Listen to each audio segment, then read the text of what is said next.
And it is a 5-hour drive from Tallinn to St. Petersburg. And, you know, the Western Europeans often talk about the Mitteleuropa or Eastern Europe as a buffer zone. Well, we don't really have much more of a buffer between Russia and us than the Narva River, which is not a very big river.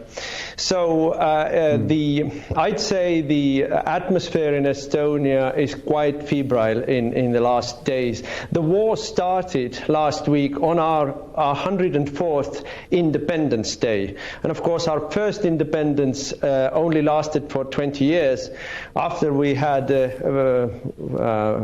vanquished the Russian Red Army in 1920, they came back 1940, and we didn't manage to push them back. So we've now had 30 years of independence, and I'm afraid it's coming up again, that time to check whether we are worthy of our country. Yes, I do believe that when Russians finish in Ukraine, the next logical step will be the Baltic countries. And I'd want to say this: what Putin and Russia is doing is very systematical. Putin started his regime in Caucasus by basically establishing the will of the Russia in Chechnya, then moved on to Georgia in 2008, right after the Olympic Games, by the way, then moved on to eastern Ukraine in 2014. Then a few years ago, basically took over Belarus with the help of the naive West,